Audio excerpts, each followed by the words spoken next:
Hey, everybody, and welcome back to another episode of Freedom Factor. Let's get into this. There's been a term thrown around a lot lately, and if you can't tell from the title, it's probably becoming one of the most misunderstood and misused terms as of late. No, it's not racism or anti Semitism, although those do make the list. No, today I'm here to talk to you about fascism. What is fascism? Why do people misuse it? Buckle up. This one's going to be interesting and fun, hopefully. So, Sir Ian Kershaw, probably one of the foremost experts on Germany, specifically that which existed from about 1933 until 1945, and the leader of that particular nation, with a certain famous mustache, once famously said, "Defining fascism is like trying to staple jelly to the wall," which is what makes this subject so difficult to actually pin down.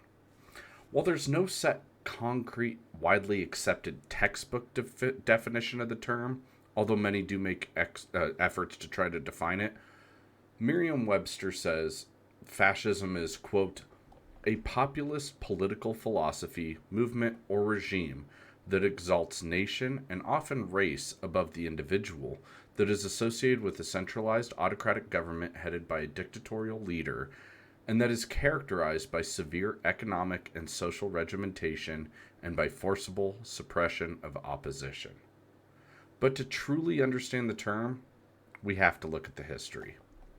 Fascism, the term, derives from the Latin word fascis, or more simply, a bundle of branches or sticks, typically detailed as being bound together under the idea that a group is stronger than an individual, and was initially based upon the Roman idea of the same and symbolized by the bound bundle of branches with an axe.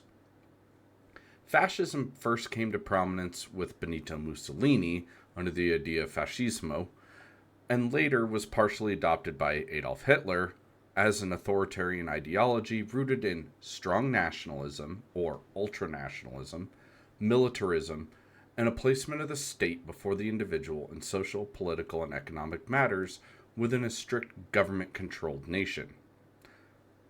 Hence an authoritarian state. Fascism exemplifies the power of the state and extreme nationalism with a rejection of individualistic and conservative ideology in favor of a totalitarian view that is a stark contrast to liberal democracy and individual rights. Fascism also believes in strict government-controlled economic restraints, such as corporatism, and also a stifling of dissent with a one-party dictatorial rule. Opposition is often swiftly and violently stamped out or persecuted, and ideas like free speech and free press are suppressed and even outlawed. The difference between Mussolini's form of fascism and Hitler's is that Hitler placed kind of more of a particular emphasis on racial characteristics, where Mussolini was just more nationalistic, without the idea of racial purity as a central focus. Both did feature a strong sense of a cult of a leader, where the chief executive or ruler was held in high regard as the principal overruling figurehead. That whole cult of personality leadership that is very key to, the nature of fascism. Now, fascism, by its very nature, is in direct opposition to liberal democracy and the idea of individual rights, favoring the needs of the state over those of the individual, making it compatible with a socialist economic system, as was seen in Germany to a degree. From an economic standpoint, fascism can easily anchor itself to socialism and corporatism, where the government is given either complete or overwhelming control of economic policy or systems. In Germany, the regime picked winners and losers in industries and forced businesses to adopt their stances, policies, and needs, or they would be dismantled or taken over. This was leading to the whole boycotting or ostracization of Jewish-owned businesses, or even the outright taking them over. Fascism also enables the erosion of property rights in favor of a rampant statist ideology and a totalitarian rule over commerce, society, and property. So, how does fascism fit into the modern political climate? Well, in short, it doesn't, at least not outright. No nation today is outwardly and openly fascist.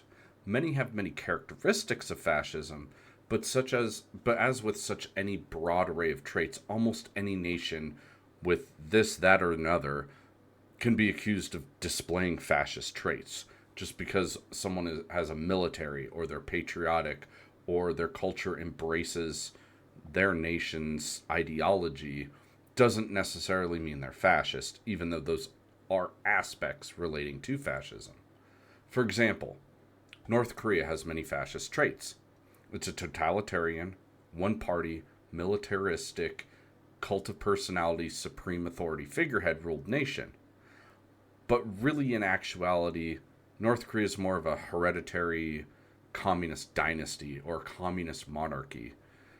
No contemporary nation checks all of the boxes that 1920s, 30s, and 40s Italy and Germany did that detail the full ideological spectrum of fascism. Fascism has now no meaning except insofar as signifying something not desirable. George Orwell. And how right he was.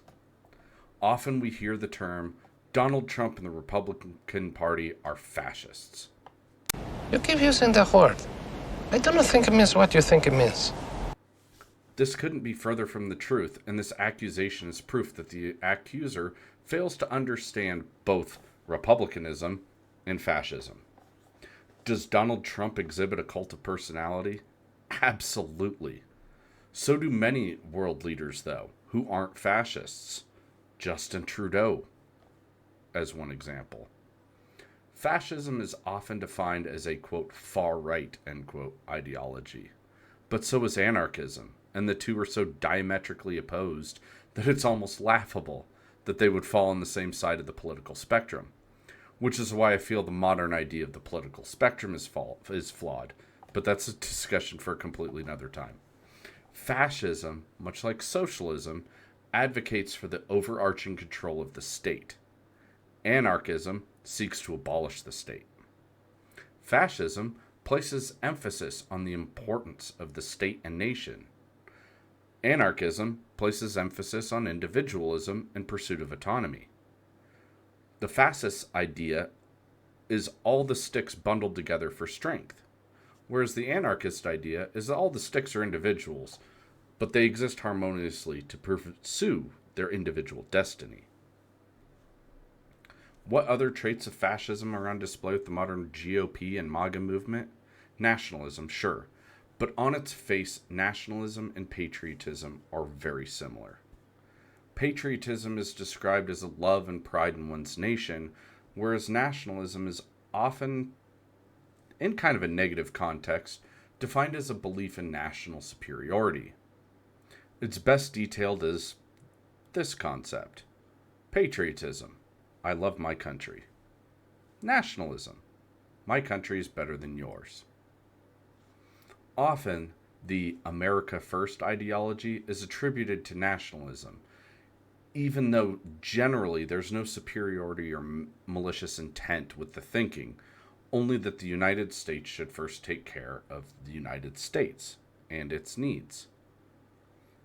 But what about the militarism often exhibited by Republicans? Surely that's a pretty big aspect of fascism. Except not. Having a military is not, on its face, indicative of fascism. National defense, after all, is one of the few responsibilities of the government outlined in the Constitution, and one of the few roles that libertarians, Democrats, and Republicans usually agree upon as being core governmental function, but to the degree is what's debated. And the fact that most Americans disagree with the idea of a conscription or involuntary military service, despite the existence still of selective service, shows that the society has not adopted a militaristic ideology, despite many in the Republican Party favoring a strong military. And it's a fine line, but one does not quite meet the full description of fascist militarism. But Trump said the media is the enemy of the people. Clearly, that's a fascist desire to suppress free speech and silence dissent. Not so fast. Remember, it wasn't too long ago that dissent against the NIH and CDC's narrative was censored and silenced too. That was some dissent that faced some pretty harsh backlash. And both parties have expressed strong desire to silence speech in opposition to their views, such as anti-Semitism and quote-unquote hate speech. Failure to affirm someone's gender identity saw calls for that person to be fired, canceled, censored, outright ostracized, and sometimes even advocating for violence to be committed upon them, as we saw some pretty glaring examples. Sounds an awful lot like suppression of opposition by force to me, one of the core traits of fascism. So be careful where you spit. You might get some splashback on you. Now on to the big one. And don't view this, any of this, as an outright defense of the GOP, because I am not aligned with them, especially on many foreign policy aspects. Cough, Israel. Ugh. Individualism.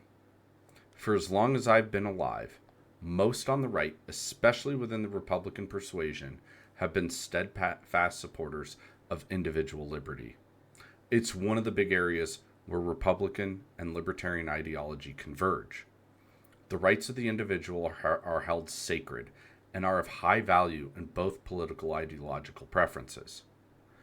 It's where the republic in Republican came from, the recognition that America was founded upon a Republican idea of a representative form of government that holds the right of the individual above all others. In contrast to the Democratic idea of a democracy, democracy, where the will of the people and consensus of the majority has the ability to overrule the individual based upon popular vote. Alexis de Tocqueville called this concept tyranny of the majority, and is often cited as a key component as to why the founders of America decided upon a republic. As Benjamin Franklin was asked upon conclusion of the Constitutional Convention of 1787 what form of government had been decided for our new nation, and his response, a republic, if you can keep it, which forever immortalized the idea that their intent was this particular and specific form of governance. The founders, who most Republicans hold in high regard, wanted to codify in the Constitution the idea that the rights of the individual are more important and must be secured before the will of the masses. There are countless writings from the founders and other signatory members of from that Constitutional Convention that detail and highlight this idea. And this is chiefly why I laugh when people accuse the right of being fascist, because it displays a lack of awareness of the political and ideological beliefs of those being accused, and shows a complete lack of understanding of the actual term being leveled in the accusation. Republicans are no more fascist than Democrats or socialists. Yeah, sure, they have some traits and characteristics of these political ideologies.